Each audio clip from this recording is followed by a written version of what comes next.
I wonder if you fully understood what I'm going to be speaking about today, if you would have come. Yes. Yes. Okay. Because today I'm going to talk to you about the metaphysics of the Ten Commandments.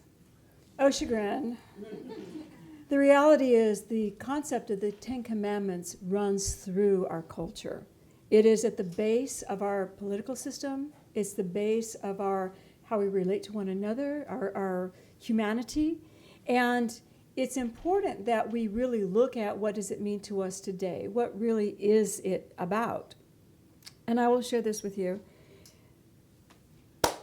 I've been around long enough to see many people who will come into metaphysical Christianity. They will walk the walk until they start getting seasoned and diseased and starting to die. And then, almost like someone turns a switch off inside them, they go back to the beliefs of their childhood. They go back into being afraid they're a sinner. They go back into being afraid that God doesn't love them. These are metaphysical people. But what happened is they never rewrote their childhood. They never went back and said, I think that I learned needs to now say this. You guys with me? So what we wanted to do today, and Spirit asked me to do this, is we want to rewrite in your brain the ideas that those Ten Commandments are and were given to you when you were younger. And I don't care what faith you are. Even if you're Jewish, we're raised Jewish. They're Jewish. They're Old Testament. That's in all of us. Everybody just take a breath and say, okay. Okay, all right, here we go. I want to share a few things about how they came. You know, I teach this when we teach seminary. All of our ministers that have been ordained have gone through the entire Bible. Yes, we know. They have read every word so that we can metaphysically understand it. So it doesn't have a power over us, so it becomes a tool. We don't take our ancestors' beliefs. We look at it with new eyes. So I wanted to bring this to your awareness. When the Ten Commandments were brought down, Moses, you guys saw the movie. I know you did. Okay. So there's a group of beings that were a tribe. They went into Egypt and they were put into slavery. And it says that they were in slavery for several hundred years, 400 years. And they just kept multiplying and multiplying and multiplying. There were 12 tribes within this group of people. And then they found freedom. And their leader said, well, we got to figure out what we're doing now. There was no organized religion within this group of people until that moment. Do you realize that? They were just a group of people, and they worshiped God whenever they wanted to. I mean, they had the one God, but there was nothing organized about it. So Moses goes up to the Mount Sinai, and he gets the Bible says, he gets its 10 Commandments. He comes down. The peeps are being bad. He takes the 10 Commandments and he crushes it on a rock and breaks them all. Y'all don't know that, do you? Yeah. First set of 10 Commandments got crushed. Who knows what that said? Goes back up and he gets down these commandments according to the scriptures that we have inherited. And as we go through these 10 Commandments, many of you can rattle off a few of them, but most of you can't do all 10. That's the truth. But what you don't realize is... That's the truth. What you don't realize is these thoughts were new to the people. Thou shalt not kill? What? What do you mean I can't kill? What if he kills my brother? Don't I get to kill him back? And the reality in the Old Testament, you do get to kill him back. If he kills your brother, you get to go kill him unless he goes to a sanctuary city, and then you can't kill him till he sneaks out the back door. Then you can kill him. That was the law. The idea of not killing was like, what? The idea of taking a day off is like, what? These are new ideas to them. But underneath all of these ideas, there's an energy, and the energy still holds true for us today if we look at it. Okay, ready? Yep. Yes. Okay. Metaphysically, we always believe, if you look at the New Testament, look at the 10 Commandments, thou shalt not. Metaphysically, we have always believed that if you love God, you won't. I mean, you could just metaphysical interpret them that way. If you love God, you won't do these things. Okay? If you really live in the love of God, you wouldn't. But we need to take it even further than that. We need to go behind into the energy of it. All right. These laws have been debated. They have become punitive. They were not punitive in the beginning. There was no punishment. Thou shalt not. There was no and if you do. It ended there. Thou shalt not. There was no punishment. Just don't. We've debated, we created punishments, we've created ideas. We still to this day reference the perception of these 10 commandments when we decide on laws in our government. Today, we use these. So let's really take a look at them. Everybody ready to rewrite? Yeah. I need you a big pencil and I need you a big eraser in your hands because I want you to start erasing and I want you to start rewriting. Okay? All right. When Jesus first started his ministry in his second year, he offered the Sermon on the Mount. And in the Sermon on the Mount, he discussed the 10 commandments.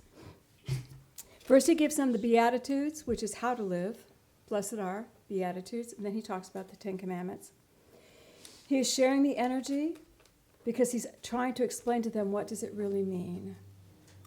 First commandment, thou shalt have no other gods before me. I am your God. Pretty simple, huh? Pretty straightforward.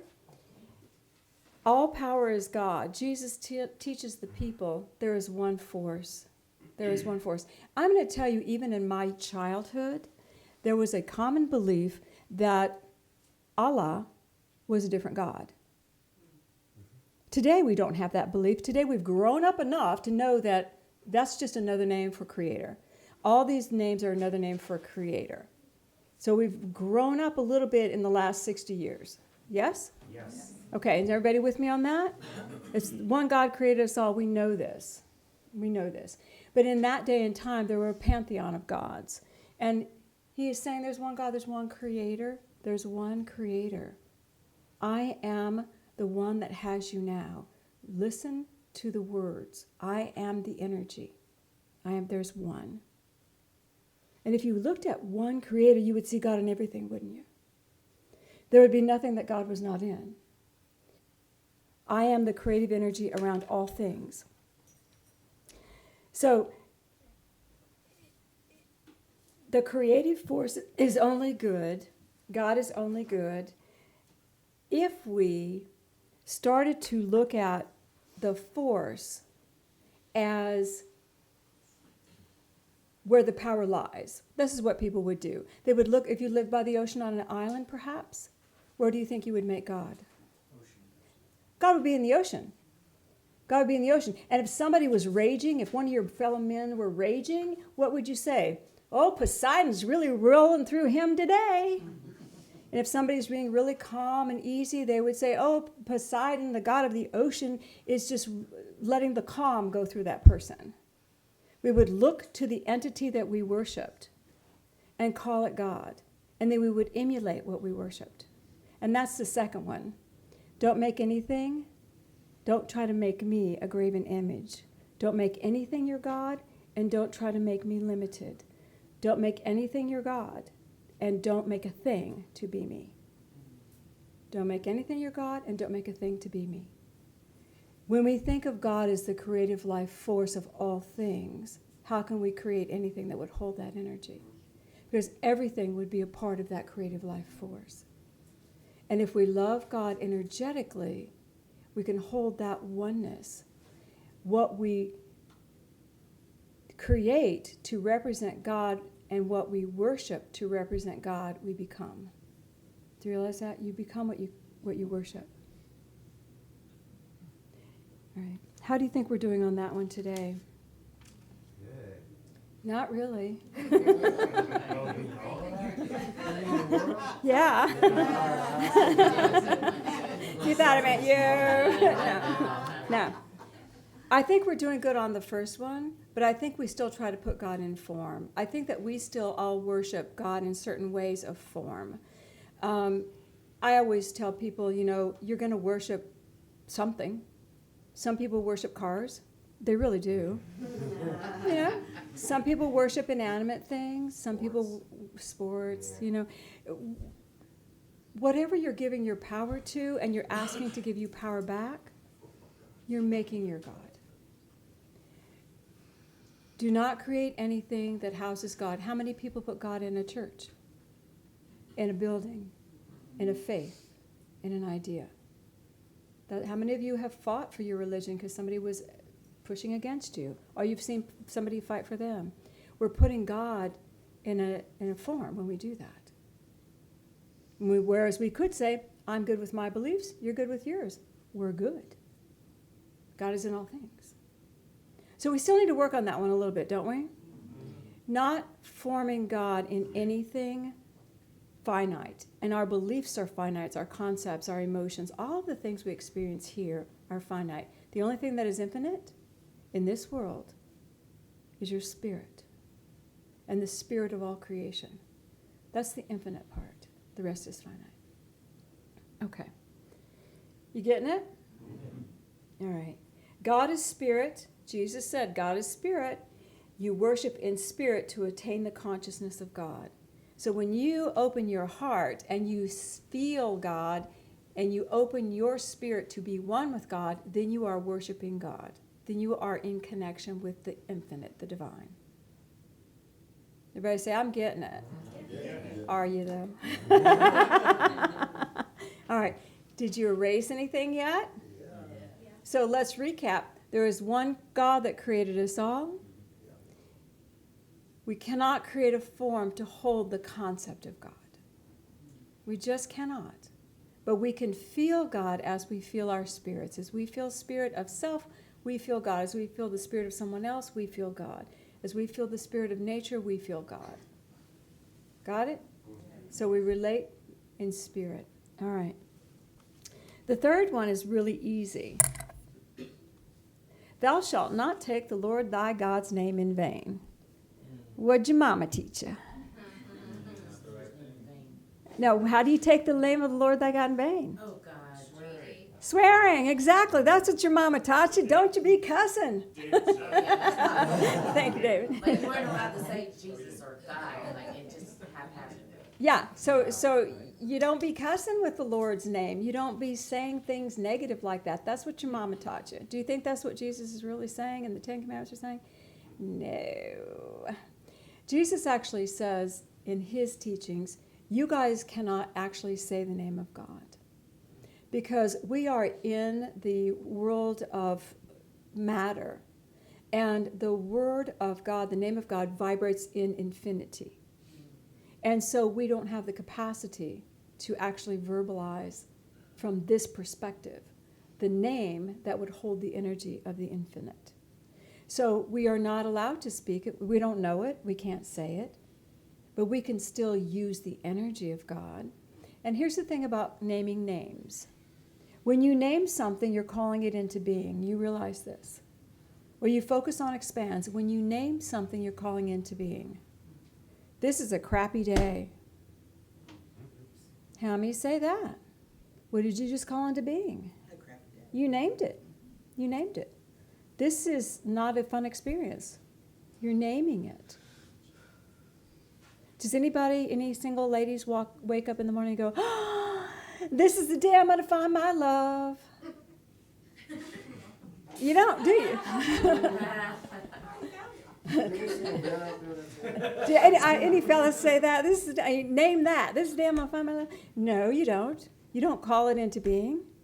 But the reality is we call God's infinite life force to take a form for us with our words and our focus all the time. Jesus said, you're not going to be judged by these laws. You're going to be judged by how you made the ethers of love to mold. Are you serving the good in your higher self? Are you serving your selfish self? Is this all about me and nobody else? Or am I actually just bringing in the energy and creating something wonderful that will bless the whole? And you have a right to your individual desires. You have a right to ask for anything you need, anything you want. Because you are God's child. You're supposed to be happy. But when I need to be happy, and I need you not to have what I have, because I just want to be the only one to have it. People. Now, is this for my selfish self or for my highest self? And I would argue with you if I'm in that space, and I would say, no, it's for my higher self. I just want to feel higher than you.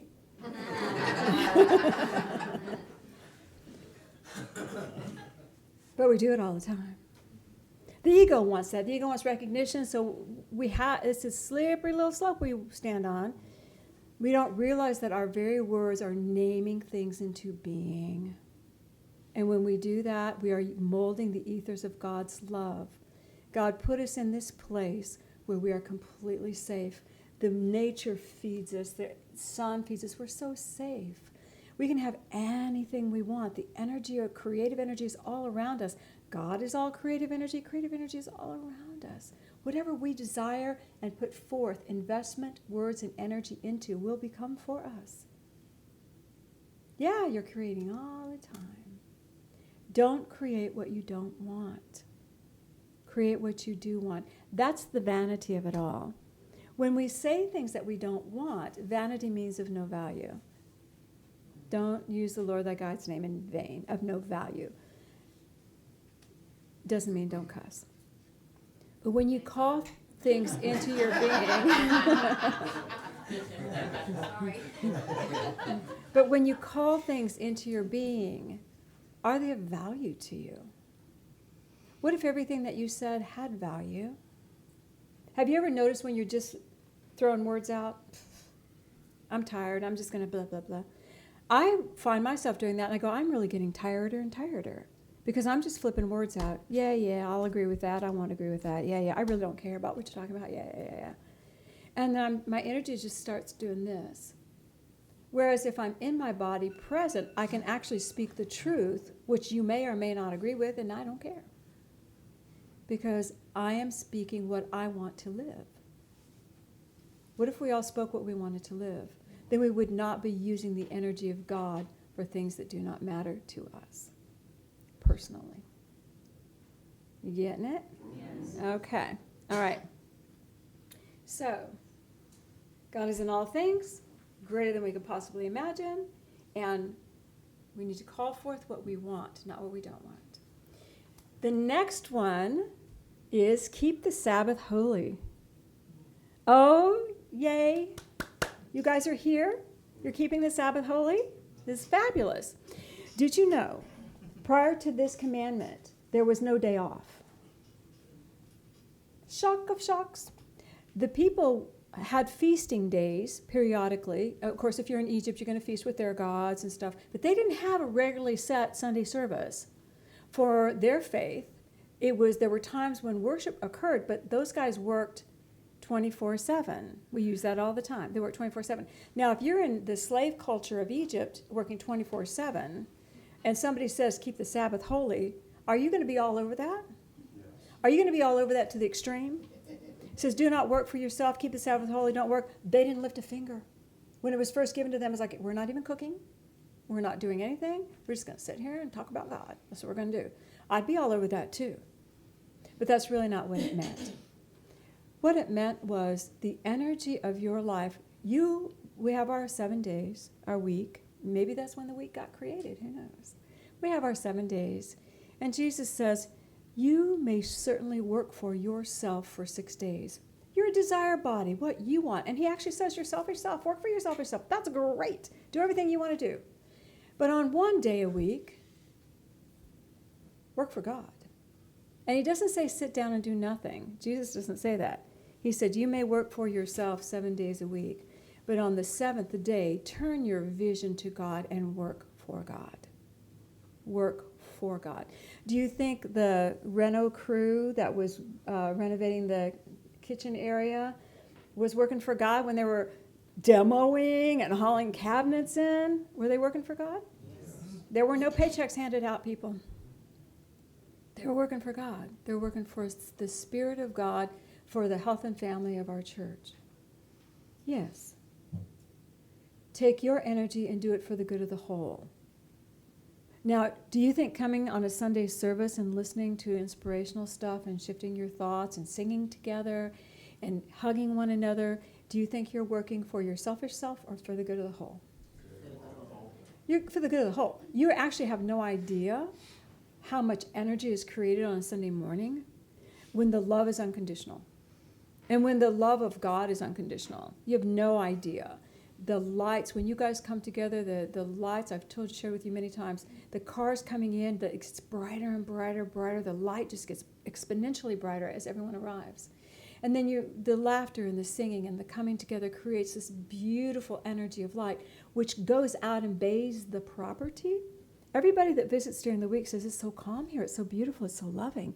Yeah, it's y'all's fault.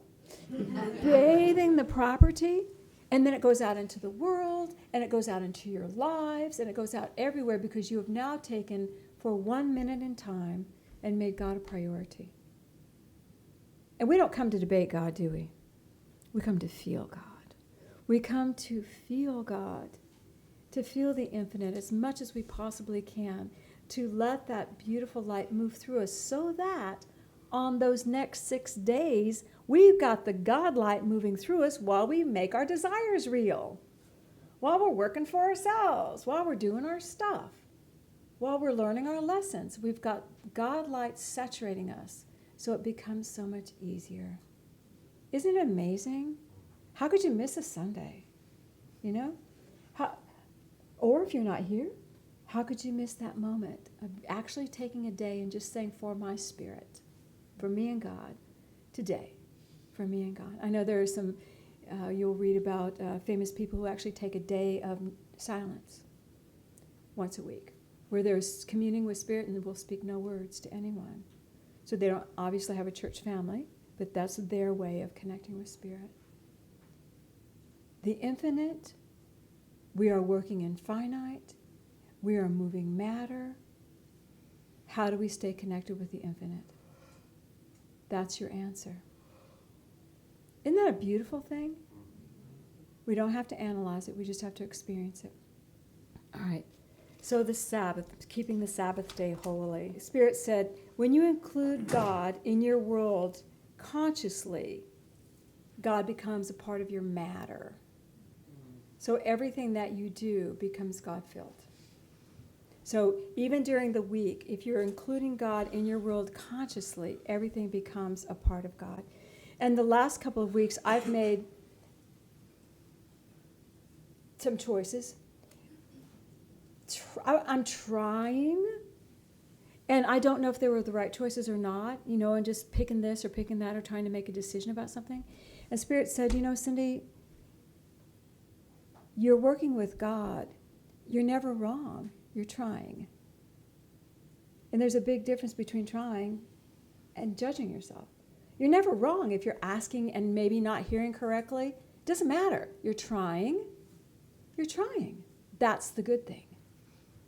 So to take the judgment off, letting God move through those 6 days, those other times, and maybe we don't hear it correctly, maybe we hear it wrong, but we are trying to hear it.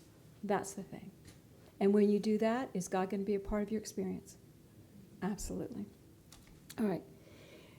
The fifth one, which is where we're going to stop today, is honor thy father and thy mother, that thy days may be long upon the land which the Lord thy God hath given thee. Do you think I had to memorize that when I was a little Baptist girl? Yes, I did. And when I did memorize it, I said, he is not talking about my mom and dad. What is he talking about? Because I know he wasn't talking about my mom and dad. Honor your mother and father, that your days may be long upon the land which the Lord your God hath given thee. Days may be long upon the land. Okay, I'm going to live longer. Okay, sounds like I'm going to prosper. It just made no sense as a child. And Jesus explains it here, and I'll explain it to you metaphysically. When we honor the force of God, which is the male aspect of God, and the female aspect of God, which is the wisdom of God, the wisdom of God and the force of God. If you honor that God is force and wisdom, God is the energy and power for me to accomplish and the guidance for me to accomplish. Do you think my days are going to be long upon the land and I'm going to live in prosperity? If I'm walking with God energy and God guidance? Absolutely. If I'm connected with God, if I think that God is just force, and some religions have thought that, you end up empty. If I think that God is just thought, you end up empty. But if God, all there is force and intelligence, I have the energy and I have the guidance. You know, science is proving that today. You guys know that. Science can see the force and power in everything that's being created, how things relate to one another. There's a force. But they're always so shocked that there's an intelligence. There's an intelligence that they cannot put their finger on that is moving and making things harmonious in everything. How does that cell know to do that? How does this know to do this? I can see the force being created, but there's an intelligence behind it.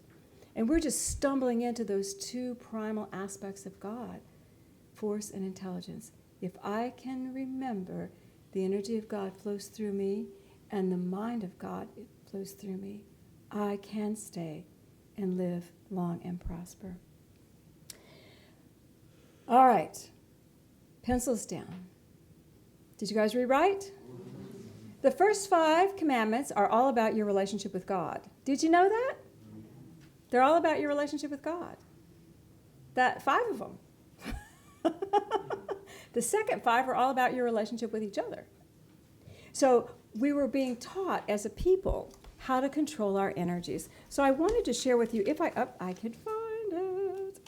This is the metaphysics of the 10 commandments that's in every new person package. And even our students, when they're going through the higher educational programs, normally do not marry the commandments with the right metaphysical interpretation. But I will read these to you. And I want you to think about, these are the guidelines, the statutes, the commandments. Think of them this way and listen to these. There is only one God, your divine creator. Use God's energy to create only what you desire, not what you don't desire.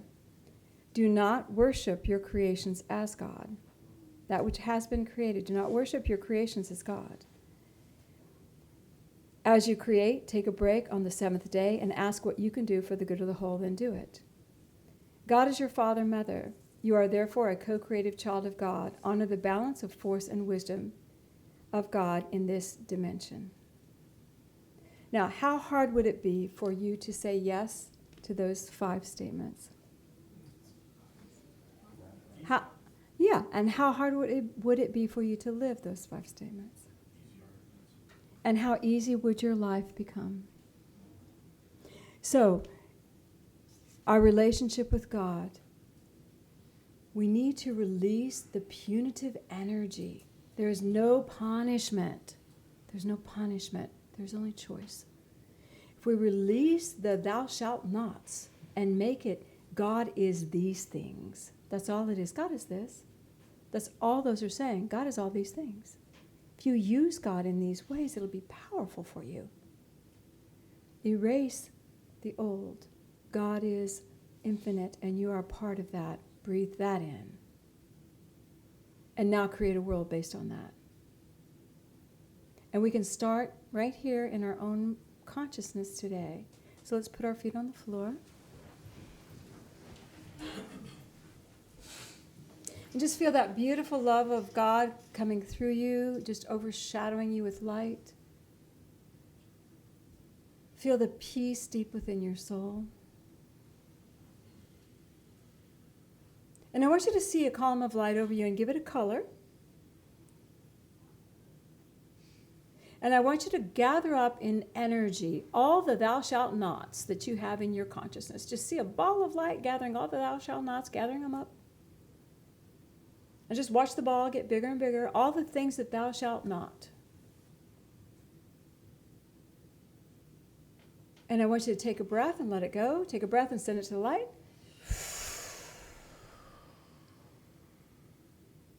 Now we're going to create another ball of light. All the things that says God will not. All the things that you have limited God. All the beliefs you've had that God will not do something for you or God will not. Put all those in a ball of light. It may not be as large, but it's just as important. God will not. Got your ball of light? Let's take a breath. Send it to the light. Send it to the universe, up your column of light. And now feel the column of light. God, infinite. God, force and wisdom. God, Feel the energy of God's love pouring through you. I choose a relationship with this God. The unlimited love for me. And as you take it in, just feel your heart opening, feel the light shining.